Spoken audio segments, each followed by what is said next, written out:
Bonjour à vous, chers choisis de Jésus. Aujourd'hui, en méditant le message 127 du premier volume, nous allons prendre conscience que nous ne sommes pas seuls au cours de notre vie, car nous sommes toujours accompagnés de Jésus et il nous offre de porter ce qui est trop lourd sur nos épaules. Il a dit, « Remettez-moi vos fardeaux, vous trouverez que mon joug est léger. » Et afin de bien pouvoir bénéficier des grâces qu'il y a à travers ce message, je veux réciter avec vous la prière que je lui avais formulée ce matin du 25 août 1997. Bon Jésus, comme j'aimerais vous être fidèle en tout et partout. Je vous ai donné mon oui. Je crains que l'absence de gestes ne soit pas concordant avec mon oui. Peut-être y a-t-il des noms que je devrais dire et que je ne dis pas. Ceci afin de livrer un oui total.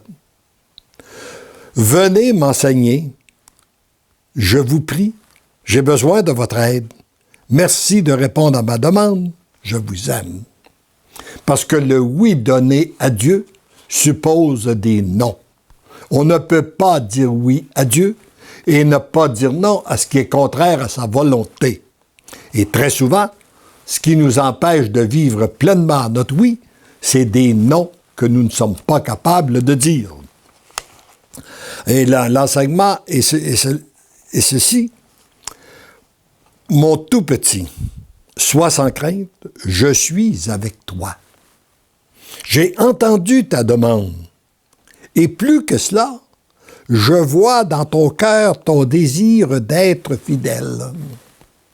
Et ton oui que tu m'as donné et que tu me redonnes continuellement. Voyez-vous, Jésus voit à l'intérieur de nous nos intentions. On ne peut pas le tromper. Et lorsque nos intentions sont sincères, il les voit, il les accueille, et c'est ce qui lui permet de déverser beaucoup de grâce. Ne vois-tu pas que je suis agissant? Je suis à mettre de l'ordre dans tes affaires en te permettant de vendre ce que tu possèdes en trop. Parce que très souvent, nous voyageons trop chargés. Et en mettant sur ta route les personnes dont tu as besoin pour dégager ton agenda. Ceci afin d'être plus disponible pour la mission que je te confie. Je te demande de me faire confiance davantage. Ça, c'est qu'est-ce que nous avons continuellement à apprendre, je dirais tout au cours de notre vie, apprendre à lui faire plus confiance. C'est cette confiance qui va te donner tout le temps nécessaire pour entretenir cette intimité avec moi et agir suivant mes demandes. Voyez-vous, je rencontre des gens parfois qui me disent « Moi, j'aimerais ça prier, mais j'ai pas le temps.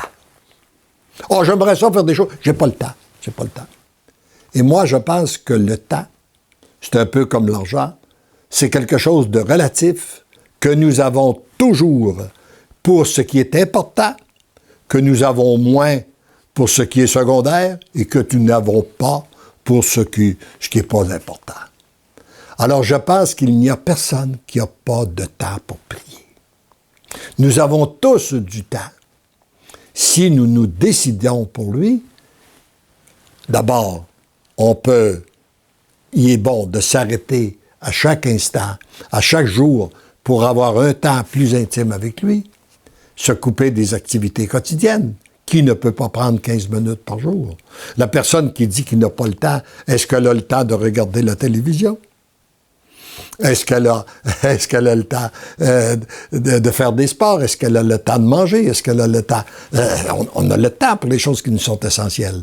Alors, il s'agit de décider que notre relation avec Dieu, ça fait partie de l'essentiel et on va y trouver le temps.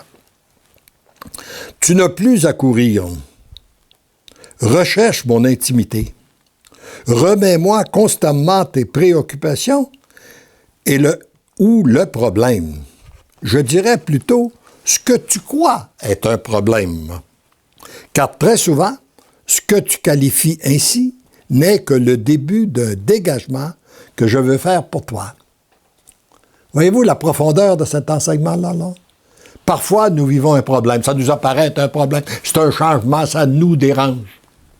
Eh bien, le Seigneur, quand on le remet entre les mains du Seigneur et qu'on se confie à lui, parfois, c'est la plus belle chose qui peut nous arriver dans notre vie. Moi, quand je regarde en arrière de ma vie, les moments les plus difficiles que j'ai passés sont devenus les moments les plus bénéfiques de ma vie.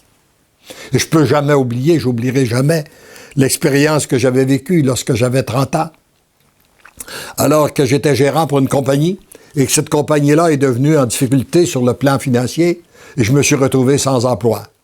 Pour moi, c'était la catastrophe pendant quelques jours. Mais après, lorsque j'ai refait le bilan, ça a permis de partir mon propre bureau d'assurance, d'être à mon propre compte. Et cette décision, cette difficulté-là a été une source de grâce pour moi extraordinaire. Et je pense que c'est un peu comme ça dans tout ce qu'on vit, tout ce qu'on a à vivre, ce qui nous apparaît être une véritable épreuve, et n'est souvent que le début d'un dégagement ou pour nous lancer dans la vie pour nous permettre de réaliser autre chose, ou je dirais de se réaliser pleinement. Laisse-toi conduire. Laisse-toi aimer. Plus tu deviens malléable, plus tu deviens un instrument que je peux utiliser. Plus tu éprouveras de satisfaction d'être fidèle à tes oui, tout en étant capable de dire non après un bon discernement. N'essaie pas seul de prendre sur tes épaules ce que nous devons porter ensemble. N'essaie pas de solutionner seul ce que nous devons solutionner ensemble. Et n'essaie surtout pas d'agir seul alors que nous devons agir ensemble. Toujours tout lui demander, être toujours prêt à l'accueillir, et c'est lui qui le fait avec nous. Fais constamment appel à moi. Je suis toujours là, très près de toi et en toi. Je veux marcher avec toi, comme je veux continuellement te parler et t'inspirer. Le Seigneur veut toujours nous parler. Le problème, c'est est-ce qu'on écoute? Est-ce qu'on est prêt à l'accueillir? Hein? Fait passer, je disais, des gens qui m'ont dit, ben moi, toi, tu es heureux, le Seigneur te parle. Moi, il ne me parle pas. Mais il me disait, je leur pose la question, est-ce qu'on prend le temps pour l'écouter, même lorsqu'on va le prier? J'ai l'impression que trop souvent, lorsqu'on va le prier, ça peut être même en adoration, on fait un peu comme certaines personnes nerveuses font. Ils nous rencontrent. « Ah, faut que je te parle, faut que je te parle, faut que je te parle. » Là, ils parlent. Et puis, on écoute. Et puis là, lorsqu'on vient pour lui parler, « Ah, tu vas m'excuser, il faut que je parte, je suis pressé. » Bon. J'imagine que ça leur a fait du bien. Ça leur a permis de se vider. Mais chose sûre, c'est que ça n'a pas permis de se remplir. Alors nous, c'est souvent ce que nous faisons. Nous allons devant le Seigneur, nous lui parlons. Puis quand il vient le temps pour nous parler, on lui dit, « Ben, je suis pressé, il faut que je parle. » Alors, prenons le temps, à un moment donné, avec lui, parce qu'il veut nous parler, il veut nous inspirer. Et rappelons-nous qu'il y a toujours 3 manières de nous parler. Ou bien en direct, par inspiration, à travers les autres, ou à travers les événements. Les portes qui se ferment, les portes qui s'ouvrent. Et lorsqu'on lui a adressé notre demande, on doit être très attentif de quelle façon il va nous répondre. Et avec le temps, on le reconnaît, parce que ce qui vient de lui est toujours très clair. D'abord, et ça produit une très grande paix dans notre cœur. Et c'est toujours conforme avec sa parole et l'enseignement de notre Église. C'est moi qui veux vivre en toi. Accepte de me donner toute la place et sois témoin de mon agir. accepte de me donner toute la place. Moi, je connais beaucoup, il y a beaucoup de bons pratiquants qui acceptent de donner une place à Dieu. Une certaine place dans leur vie. Mais ce qui produit réellement du fruit, c'est lorsqu'on lui donne toute la place. Qu'on lui donne la première place dans notre vie, et c'est là que ça lui permet d'agir, et tout devient changé dans notre vie. Et c'est ainsi que tu deviens l'amour, tendrement, je t'aime.